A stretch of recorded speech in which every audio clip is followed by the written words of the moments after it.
Assalamualaikum warahmatullahi wabarakatuh. Masih bersama saya di mata kuliah Manajemen Sumber Daya Manusia. Kali ini saya akan menjelaskan tentang fungsi manajemen sumber daya manusia, yang terutama kita awali dengan manajemen itu sendiri, yang merupakan manajemen ini berfungsi, yaitu yang berhubungan dengan mewujudkan hal tertentu melalui kegiatan orang lain. Nah, ini berarti bahwa sumber daya manusia ini di ranah ini sangat berperan penting dan dominan dalam sebuah manajemen. Nah, manajemen ini juga memegang peran penting dalam perusahaan. Terutama maju atau tidaknya suatu perusahaan ini tergantung dari manajemennya ini yang diterapkan pada perusahaan tersebut. Dan juga ini fungsi-fungsi manajemen pada perusahaan ini ya merupakan sesuatu yang harus dijalankan untuk mencapai sebuah tujuan perusahaan tersebut. Gisborne pernah mengatakan fungsi-fungsi manajemen ini dibedakan menjadi 3 fungsi: manajerial dan fungsi operasional. Jadi ada fungsi manajerial, ada fungsi operasional. Kita memasuki fungsi yang manajerial, yang meliputi perencanaan, pengorganisasian, pengarahan, pengendalian. Nah, di fungsi manajerial ini meliputi perencanaan. Perencanaannya apa? Yaitu bisa dikatakan human resource planning. Adalah sebuah perencanaan yang dilakukan oleh tenaga kerja ini sesuai dengan kebutuhan perusahaan. Dan juga yang agar lebih efektif dalam membantu terwujudnya tujuan. Nah, perencanaan ini biasanya untuk menetapkan program kepegawaian. Kemudian yang kedua yaitu pengorganisasian. Pengorganisasian ini adalah kegiatan yang untuk mengorganisasi semua karyawan dan menetapkan pembagian kerja. Nah, hubungan kerja, terus delegasi, wewenang, integrasi, dan ada koordinasi di sana, dan juga bagian organisation chart. Organisasi yang di situ juga akan menjadi organisasi yang baik, yang akan membantu dan lebih efektif dalam mencapai sebuah tujuan. Inilah fungsi manajerial yang kedua, yaitu pengorganisasian. Kemudian fungsi yang selanjutnya yaitu pengarahan. Pengarahan ini adalah bisa dikatakan directing, yang adalah sebuah kegiatan yang mengarahkan semua karyawan ini agar mau bekerja sama dan bisa bekerja secara efektif, secara efisien, dan terwujudnya suatu perusahaan, karyawan, dan masyarakat yang lebih berguna, atau di situ lebih efektif, atau lebih berkegiatan penuh di situ. Nah, ini pengarahan ini dilakukan biasanya oleh pimpinan dengan kepemimpinannya. Nah, pimpinan ini memerintah bawahannya agar mau mengerjakan semua tugas-tugasnya, agar menjadi tugas yang mengerjakan tugas dengan lebih baik. Kemudian fungsi yang terakhir yaitu pengendalian, atau bisa disebut controlling. Ini adalah sebuah kegiatan mengendalikan sebuah kegiatan untuk mengendalikan karyawannya agar mau mentaati sebuah peraturan perusahaan atau mau bekerja agar sesuai dengan rencana. Nah, selanjutnya fungsi secara operasional. Kalau tadi fungsi secara fungsional, sekarang fungsi secara operasional. Fungsi secara operasional yaitu pertama, maksudnya kita sebutkan dulu ya, fungsi secara operasional itu ada pengadaan, pengembangan, kompensasi, pengintegrasian, pemeliharaan, kedisiplinan, dan pemberhentian. Nah, itu fungsi operasional. Fungsi operasional yang kita bahas ini yang pertama yaitu pengadaan. Bagaimana fungsi profesional manajemen sumber daya manusia dalam pengadaan atau procurement ini adalah proses penarikan atau seleksi atau penempatan, kalau bisa dikatakan orientasi dan induksi untuk mendapatkan karyawan yang sesuai dengan kebutuhan perusahaan. Lalu fungsi operasional yang kedua yaitu adanya di situ sebuah pengembangan atau development. Ini adalah perusahaan, ini bagaimana perusahaan ini dapat meningkatkan keterampilan secara teknis, teoristik, konseptual, moralnya karyawan ini bisa ditingkatkan melalui sebuah pendidikan, pelatihan, nah yang menyesuaikan dengan kebutuhan perusahaan itu sendiri. Dan selanjutnya fungsi operasional yang ketiga yaitu kompensasi. Jadi karyawan ini diberi kompensasi, atau bisa dikatakan dengan balasan jasa secara langsung atau direct. Nah, ini kompensasi ini bisa dibentuk dalam rupa uang atau barang kepada karyawan sebagai biaya imbalan atau jasa yang diberikan kepada perusahaan. Nah, prinsip kompensasi ini adalah prinsip yang adil dan layak. Adil diartikan sesuai dengan prestasi kerja karyawannya, yaitu layak diartikan memenuhi kebutuhan primernya. Selanjutnya, fungsi yang selanjutnya yaitu integration. Ini adalah sebuah kegiatan yang mana ini mempersatukan kepentingan perusahaan dan kebutuhan karyawan. Jadi menyatukan antara pabrik atau perusahaan dengan karyawan. Ini agar apa? Agar terciptanya kerjasama yang serasi. Ini saling menguntungkan perusahaan. Menguntungkan dalam apa? Dalam memperoleh laba. Nah, ada juga ini karyawan nanti dapat memenuhi kebutuhan dari hasil pekerjaannya atau mengintegrasikan antara kepentingan dalam manajemen sumber daya manusia, karena ini dapat menyatukan kepentingan yang bertolak belakang atau terjadi perselisihan antara pabrikan atau antara perusahaan dengan manusianya itu tidak sesuai. Nah, ini diintegrasikan agar nanti menciptakan suatu pengintegrasikan atau sama dengan satu visi, satu kepentingan ini nanti menjadi satu. Ini pengintegrasian perlu diadakan dalam manajemen atau fungsi operasional manajemen sumber daya manusia. Selanjutnya itu pemeliharaan. Pemeliharaan ini kita lihat, pemeliharaan ini adalah kegiatan untuk memelihara atau meningkatkan kondisi fisik karyawan, mental atau loyalitas karyawan agar dia bisa bekerja dengan maksimal sampai pensiun. Dan memelihara yang baik, memelihara karyawan dengan baik yang dilakukan atau memenuhi kesejahteraan karyawan agar nanti bisa karyawan ini mempunyai loyalitas atau mempunyai kondisi fisik yang bugar karena dia merespon dengan positif terus, karena manajernya ini nanti dia mendokterin dengan kata-kata yang memotivasi karyawan, dengan kata-kata yang mendukung, menyemangati karyawan, hingga karyawan ini nanti bisa mempunyai loyalitas yang tinggi. Nah, ini adalah fungsi operasional yang kedua, yaitu pemeliharaan. Yang selanjutnya, fungsi operasional yang selanjutnya itu kedisiplinan. Kedisiplinan ini merupakan fungsi manajemen sumber daya manusia yang terpenting dalam terwujudnya tujuan yang maksimal, agar disiplin ini adalah faktor terpenting dalam sebuah manajemen ibaratnya, karena ini akan melatih atau akan menimbulkan sebuah kesadaran untuk mentaati sebuah peraturan yang dijalankan oleh perusahaan itu.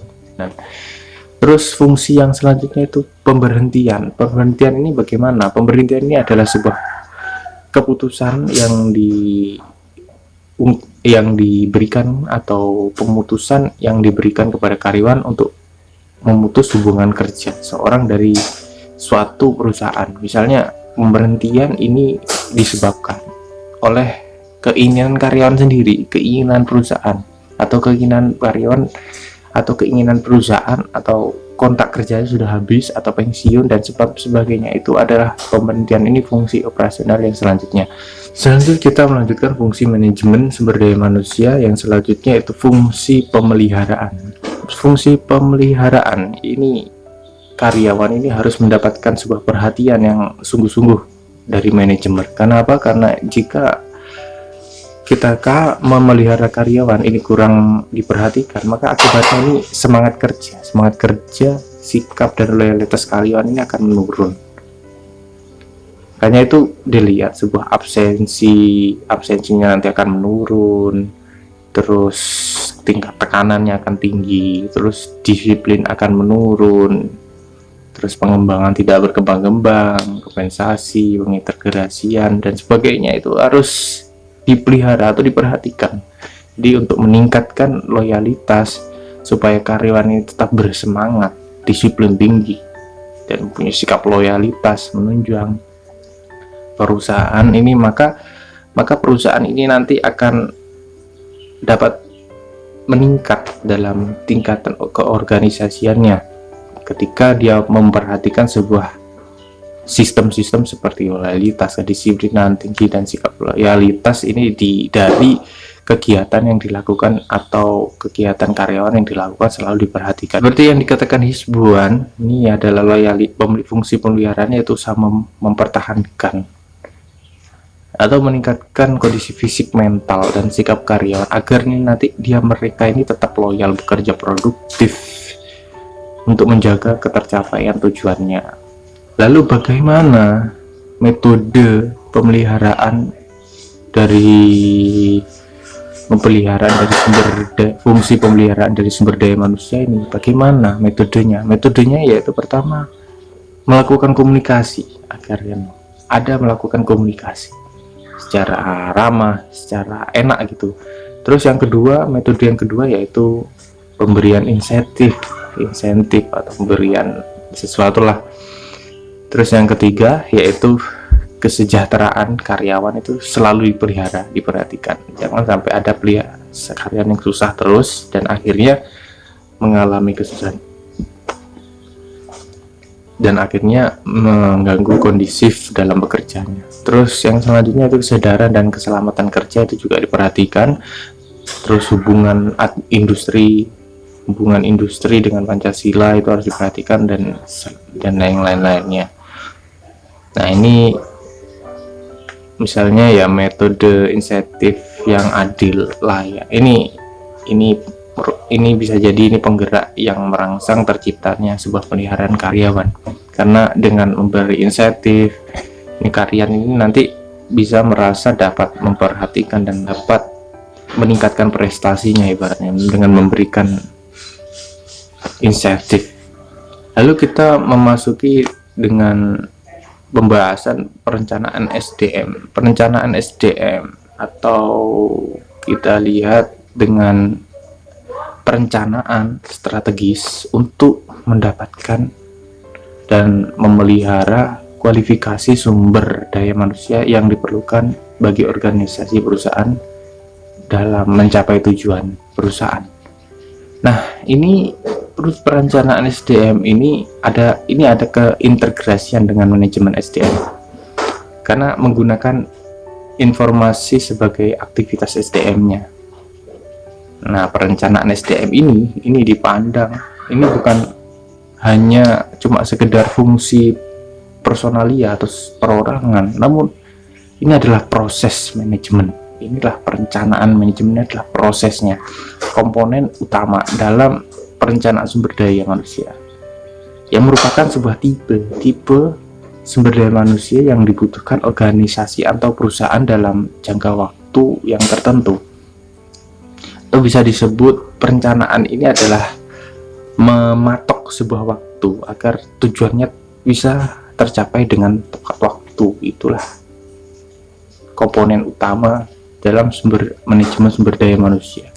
Perencanaan SDM ini merupakan kegiatan identifikasi jumlah sumber daya manusia yang dibutuhkan ini berapa, apa bisa memenuhi kuota apa tidak, atau dalam menyusun rencana kerja ini diseleksi di situ. Terus hal selanjutnya yaitu langkah yang kedua yaitu melakukan sebuah pengadaan. Langkah kedua mengadakan sebuah pengadaan.